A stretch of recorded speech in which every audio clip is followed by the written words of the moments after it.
pag meron na pong nakatalaga na special disbursing officer, ang accountable officer na po ay yung special disbursing officer. Ang nag-utos po sa akin na i-release ang pera na 125M sa security officer na si Colonel Lachica ay si Ma'am Sara Duterte.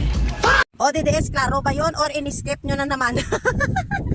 Kasi may pagkat may sinasalita lang talaga na against talaga sa mga idol nyo, eh malamang i-skip nyo. Pero kung ikaw isang Pilipino at gusto mo ng pagbabago, dito palang malalaman mo. Bigyan mo ng pagkakataon ng katotohanan at ebidensya mismo ang magsalita. Napakaklaro na si Gina Acosta mismo ang nagsabi na ang nag-utos sa kanya na ibigay ang pera kay Lacheca ay walang iba kundi ang inyong prinsesa na si Sara.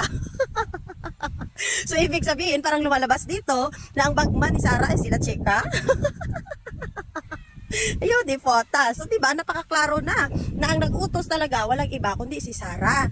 Alam nyo, dito pa tayo, alam nyo yung exciting part dito. Pag ito napatunayan na mali ang paggamit ng pera at pag-disperse ng pera na to, ito ay napakamatibay na ebidensya na ito laban kay Sara Duterte. Pero dahil ikaw ay DDS, tatakpan mo na naman ulit ang tenga mo eh.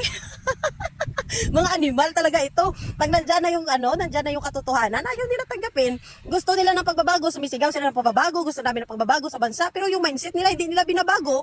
Gusto nila ng may pananagutan, gusto nila ng may managot, pero pagdating sa idolo nila, ayaw nilang managot. Ay, nano ka mo?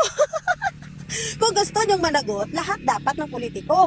Hindi dahil sinusuportahan nyo, magbulag-bulagan kayo. Alam nyo, bilang isang Pilipino, para sa akin, bilang isang Pilipino, at bilang isang dating DDS, imulat nyo yung mga mata nyo para makita nyo yung katotohanan. At kung ano man ang katotohanan, tanggapin nyo. Kasi yan ang magbibigay sa inyo ng kalayaan. Kalayaan sa sumpa ng Duterte.